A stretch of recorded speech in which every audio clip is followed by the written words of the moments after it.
I was born and raised in Los Angeles to loving parents who immigrated from Iran and a wonderful older brother. Like most little boys, I wanted to be a superhero when I grew up. Every time I'd walk on the street and I saw a manhole, I'd be like, "Look, Mom, the Ninja Turtles are in there." And when I went on a trip with my brother and my mother to Philadelphia, my brother introduced me to comic books. And I would give anything in the world to have some sort of X-Men superpower. The first time I saw Spider-Man, I was convinced I was Peter Parker, and I just haven't gotten bit by a radioactive spider yet. So if anyone knows anyone and can let me borrow one for a day, I promise I'll give it back.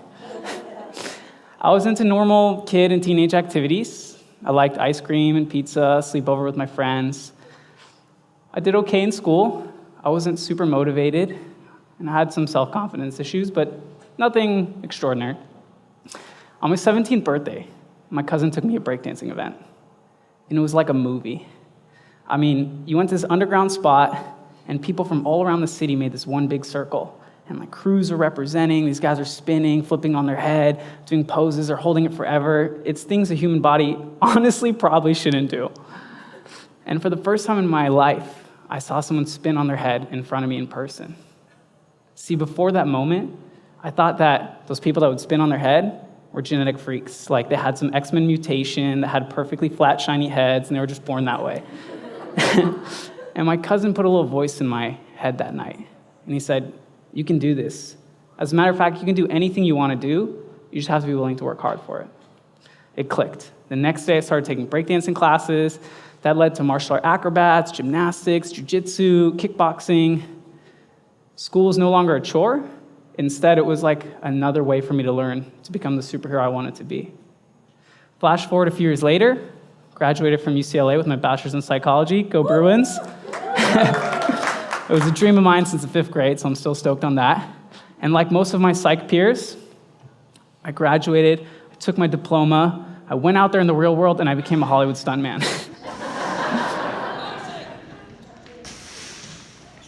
What I learned during this journey is that in order to become the superhero you want to be, you have to welcome the things in life that scare you the most. See, people have this perception that stunt people don't feel fear, that we'll just do whatever looks cool. But as a matter of fact, fear is what makes us good at our jobs. Fear is a natural phenomenon designed to help us survive. It tells us to take whatever we're doing very seriously. And at its core, fear tells us we really only have one life to live. But when fear is not controlled, it can lead to that feeling of paralysis. It can lead to anxiety where you don't even want to get out of your bed in the morning. And it can even lead to hate, where entire communities and countries are divided because they're scared of one another. But when fear is respected, human beings have the capacity to do anything they've ever dreamed of. Because fear not only causes us to take action, but it gives us the motivation to go the extra mile. In a day and age now, where there are so many problems coming up, whether it's an environment that's fighting against human activity, health problems that almost seem inevitable and unavoidable, or a turbulent job market that has many young adults like myself going, "I don't know where to begin." It's really easy to turn to numbing to cope. And that could look like a Netflix binge, it could look like social media addiction, it could even look like substance abuse. But, as I said before, when we respect this fear, when we embrace it, we're able to live life to the fullest. So I'd like to share with this quote by Baha'u'llah. It says, "O son of being, busy not thyself with this world, for with fire we test the gold, and with gold we test our servants." I remember my dad shared this quote with me after a long day. I was really tired, and I was probably cranky about something, hadn't eaten yet. And he reminded me, when we go mine for gold, it doesn't come out like that Rolex that we all want. As a matter of fact, it's kind of dusty and dirty. It doesn't even really look that nice. What we have to do then is subject the gold to really extreme temperatures. We have to melt it, we have to break it down to its core. And in this process, all that dirt and that debris is separated from the gold. And at the end, you have this beautiful aesthetic substance that all around the world we revere so much. Our souls respond the same way. Throughout this life, we accumulate some dirt, so to speak. Could be negative self-talk, habits, anxiety, emotional holding patterns. But as we go through uncomfortable processes, we step outside our comfort zone. We deconstruct ourselves to our core, and we can leave those negative things behind. The next quote I'd like to share with you is also by Baha'u'llah. It says, "O son of man, my calamity is thy providence. Outwardly it is fire and vengeance, but inward it is light and mercy. Hasten thereunto, that thou mayest become an eternal light and an immortal spirit. This is my command unto thee, do thou observe it." So I wanted to look up what calamity meant, and it's an event causing great and often sudden damage or distress. And providence is the protective care of God or of nature as a spiritual power. The significance of this quote to me is that we are asked to go towards those things that cause us stress. We're asked to go towards the trials. Because although they might be painful, you might hate that butterfly in your stomach feeling, it's those moments that are really going to help your spirit grow. It's at times of difficulties that we often learn patience, and it's at times of loss that we often learn love. This process is evident in nature. A mighty oak tree comes from a little acorn. But in order for this acorn to live up to its full potential, it has to be forced in the ground. It has to break its shell that's designed to protect it. It then has to stretch its root out and fight through the dark soil to finally reach the sun. As a Bachelor of Psychology recipient, as a Baha'i who believe in the unity of science and religion, I wanted to look at what leaving your comfort zone can do for your brain. The first study I came across was conducted at the University of Dallas, where 211 individuals were asked to engage in a particular activity for 3 months. Half of the subjects were assigned to do something they were familiar with. In this case, it was doing a word puzzle or listening to classical music. And the other half were assigned to do something unfamiliar to them, such as photography or quilting. And at the end of the 3 months, they found that the group whom did an unfamiliar task had significant improvements in their memory.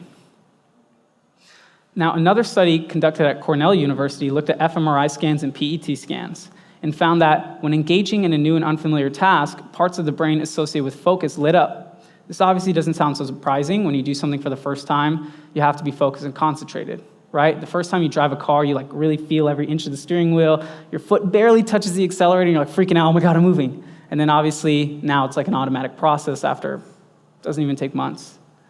What's interesting about this though, is other studies show that mindfulness-based behaviors actually increase gray matter in parts of the brain. This is known as neurogenesis. Neurogenesis is the formation of new neurons, and the significance of this is that until recently, scientists thought that at around age 25, you'd no longer make new neurons. This is only recent that they found that by living a healthy lifestyle and specifically doing mindfulness-based activities, you can continue to develop these very highly specialized cells till very late in life. And I probably don't need to tell you, but a lot of psychological and neurological disorders are very prevalent in this country and all around the world and can be very damaging. Alzheimer's and dementia can really put stress on a lot of families. And so what these studies tell me is that by engaging in new activities, these uncomfortable activities, we have to be mindful. And this is going to help us develop some new cells. And that could be very significant in fighting against some of these neurological conditions.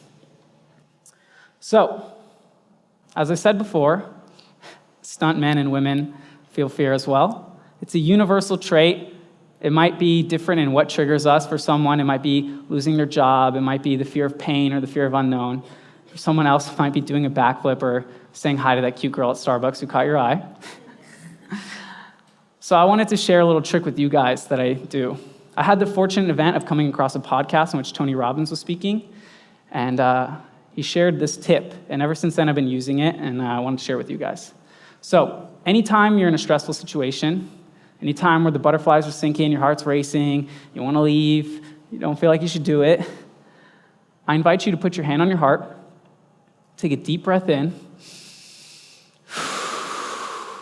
and think of something you're truly grateful for. It could be the smile of a loved one, it could be your favorite pet, it could be your job, it could even be something really simple like the morning coffee or the feeling of wind on your face. You can go ahead and try this. Even just think about something that gives you like a 7 out of 10 of anxiety. It could be public speaking, it could be jumping out of a plane, whatever. Go ahead and try the gratitude exercise, and you'll notice how at the end of about 2 minutes, your anxiety will greatly subside and be much more willing to the task. So I invite you all today to take the first step in doing something outside of your comfort zone. Whether it be committing to that adventure you've wanted to do, you buying a plane ticket, signing up for a class that you've always wanted to try, or even saying hi to a stranger that you find interesting. And if you feel any resistance to it, any inhibition, go ahead and do this gratitude exercise, and you'll notice that at the end of 2 minutes, you'll be much more willing to do the task. And I like to end with one final quote. It's by Abdul Baha. It says, "Only have faith, patience, and courage. This is but the beginning, but surely you will succeed, for God is with you." Thank you.